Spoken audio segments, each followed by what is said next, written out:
இது உங்கள் வானொலி தகவல். நான் உங்கள் சபரி.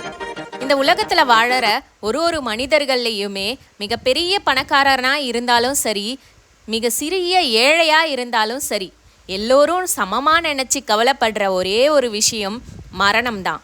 ஏன்னா மரணத்தை காட்டிலும் தன்னுடைய மரணத்துக்கு பிறகு தன்னை சார்ந்தவர்களின் நிலை என்னவாகும் அப்படின்றத நினச்சி இங்கே பெரும்பாலானோர் கவலைப்படுறாங்க. மரணம் எப்போ நிகழும், எப்படி நிகழும் என்பது யாருக்குமே தெரியாத ஒன்றா இன்னைக்கு வரைக்கும் இருக்குது. அதனால தான் இந்த வாழ்க்கையின் மிகப்பெரிய சுவாரஸ்யமாகவும் இருக்குது அப்படின்னும் சொல்லலாம். சரி, மரணத்தின் கடவுளான யமதர்மன் உங்கள் உயிரை எடுக்க சில காலத்திற்கு முன்பே உங்களுக்கு 4 கடிதம் அனுப்புவாராம். அது என்னென்ன அப்படின்றத தெரிஞ்சுக்கிட்டோன்னா நாம் தப்பிக்கலாமா? அது உங்களுடைய நேரம் நெருங்கிருச்சு, இனிமேலாவது உங்களுடைய பாவத்தை குறைச்சி கொள்ளுங்க அப்படின்றது அறிகுறி. அப்படி அவர் கடிதங்களை மதிக்காத அவருடைய நண்பரின் பரிதாப முடிவுக்கு ஆளானாராம். அந்த நண்பர் யார் தெரியுமா? யமதர்மன் அனுப்பும் அந்த 4 கடிதங்கள் என்னென்ன தெரியுமா? வாங்க பார்க்கலாம். யமதர்மன் மரணத்தின் கடவுளாக சிவபெருமானால அங்கீகரிக்கப்பட்டவர். இவர் லோகபாலன் அப்படின்னும் அழைக்கிறாங்க. அதன் அர்த்தம் என்னன்னா அனைத்து திசைகளுக்குமான அதிபதி அப்படின்றது தான். புராணங்களின்படி அவர் பூமியில இறந்து மேலுலகம் சென்ற முதல் மனிதன் அப்படின்னு சொல்றாங்க. பூமியில இறந்து மேலே செல்லும் அனைவருக்கும் அவர்களின் கர்ம பலன்படி அவர்கள் செல்ல வேண்டியது நரகமா சொர்க்கமா அப்படின்றத யமதர்மன் தான் முடிவு செய்வாராம். அப்படி புராண காலத்துல யமுனை நதி கரையில அம்ரீதன் எனும் வணிகன் வாழ்ந்து வந்தானாம். மரணத்தை நினைச்சு அதிகம் கவலைப்பட்டானாம். அவன் யமதர்மனை நோக்கி பல யாகங்களையும் தவத்தையும் மேற்கொண்டானாம். அவனது நோக்கம் யமதர்மனை நண்பராக்கி கொண்டா மரணத்தை தள்ளி போடலாம் அப்படின்றது. அவன் உண்மையான நோக்கத்தை அறியாத யமதர்மன் அவன் தவத்தால ஈர்க்கப்பட்டாராம். அவன் முன் தோன்றி அவனுடைய ஆசையை நிறைவேற்ற எண்ணினாராம். மரணம் நேரப் போகிறவர்களுக்கு மட்டுமே யமதர்மன் காட்சி அளிப்பார் என்பது குறிப்பிடத்தக்கது. இதே போல அம்ரீதன் முன்பும் தோன்றினாராம் யமதர்மன். நீ எனக்கு நண்பனா இருக்கணுன்றத ஆசைப்படுறன்னு சொன்னானா அந்த அம்ரீதன். அப்போ யமதர்மன், உன்னுடைய ஆசை நிறைவேறிவிட்டது. என்னுடைய தரிசனம் யமதூதர்களுக்கும் மரணிக்க போகிறவர்களுக்கு மட்டும்தான் கிடைக்கும். பூமியில பிறந்த அனைவரும் இறந்துதான் ஆகணும். இறந்தவர்கள் மீண்டும் பிறந்துதான் ஆகணும். இது எவராலும் மறுக்கவும் மாற்றவும் முடியாது. இருப்பினும் நீ உயிரோடு இருக்கும்போது உனக்கு என் தரிசனம் கிடைத்திருக்கு அப்படின்னு சொன்னாராம் யமதர்மன். யமதர்மன் கூறியதை கேட்ட அம்ருதன் அதிர்ச்சி அடைந்தாலும் வேறு யோசனை செய்தானாம். நமது நட்பின் அடையாளமாக நான் ஒரு உதவியை கேட்குறேன். மரணம் தவிர்க்க முடியாது என்றா நான் மரணிக்க தயாராக உள்ளேன். ஆனால் என் நேரம் முடிவதற்கு முன்பு எனக்கு அது தெரிய வேண்டும். நான் என் குடும்பத்துக்கு தேவையானவற்றை செய்து விடுவேன் என்று சொன்னானாம் அம்ருதன். அம்ருதன் கூறியதற்கு ஒப்புக்கொண்ட யமதர்மன் அம்ருதனின் இறப்பிற்கு முன்பு அவனுக்கு தெரிய வைப்பதாக கூறிய யமன் அதற்கு பதிலாக மற்றொன்றை கேட்டாராம்.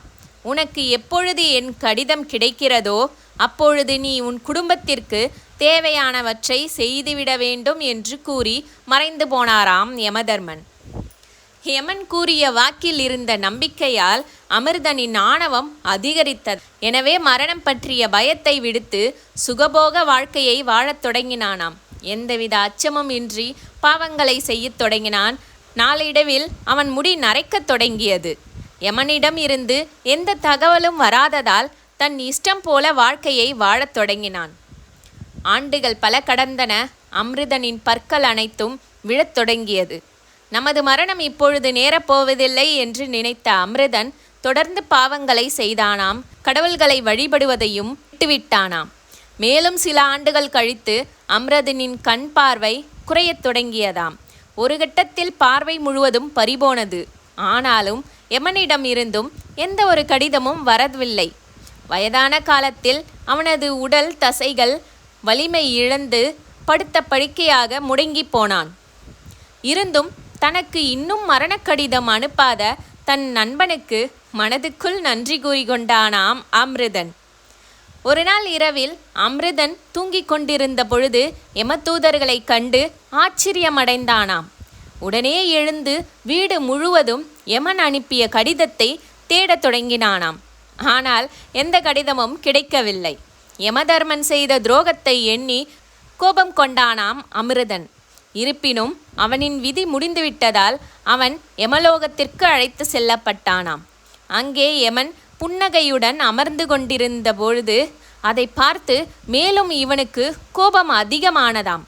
அவரை பார்த்து துரோகி என்று திட்ட ஆரம்பித்தானாம். அம்ருதன் யமதர்மனிடம், நீ என்னை ஏமாற்றிவிட்டாய், நீ உன் வார்த்தையை காப்பாற்றவில்லை, உன்னிடம் இருந்து எந்த எச்சரிக்கை கடிதமும் எனக்கு வரவில்லை, இப்பொழுது என் உயிரை எடுக்க உன் கோர உருவத்தில் வந்திருக்கிறாய், உன் நண்பனை ஏமாற்ற உனக்கு வெட்கமாக இல்லையா என்று கூறி சீற்றத்துடன் பேச ஆரம்பித்தானாம்.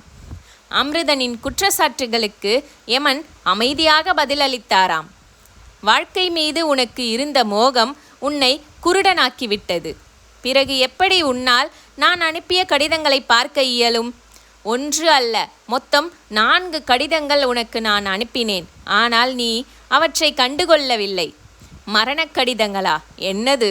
இதை கேட்ட அம்ருதன், 4 கடிதங்கள் எனக்கு அனுப்பினாயா? 1 கூட எனக்கு வரவில்லையே. அவை தவறான இடத்திற்கு சென்றிருக்கலாம். அதற்கு என் உயிரை எடுத்து விடுவாயா?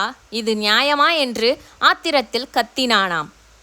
இந்த கேள்விக்கு யமன் சற்று கோபத்துடன் பதிலளிக்க தொடங்கினாராம்.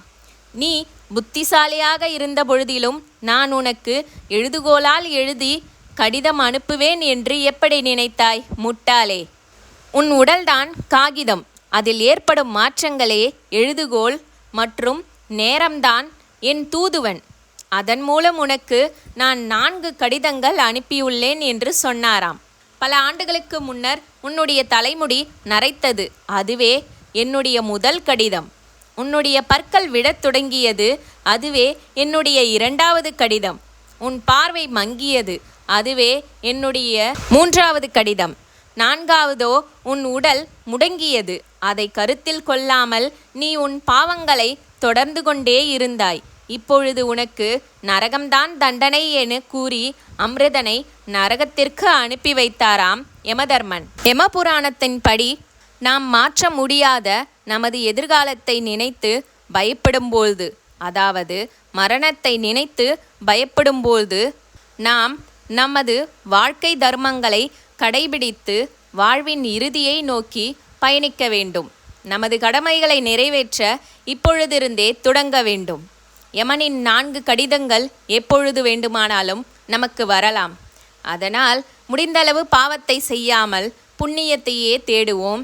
சொர்க்கமோ நரகமோ எது நமக்கு இருக்கிறதோ அதில் கண்டிப்பாக போய் சேருவோம். இந்த கதை உங்கள் எல்லோருக்கும் பிடிச்சிருக்கும்னு நினைக்கிறேன். இந்த வீடியோவை லைக் பண்ணுங்கள், ஷேர் பண்ணுங்கள், எங்கள் சேனலை மறக்காமல் சப்ஸ்கிரைப் பண்ணிக்கோங்க. இது வரைக்கும் பொறுமையாக இந்த வீடியோவை பார்த்ததுக்கு மிக்க நன்றி.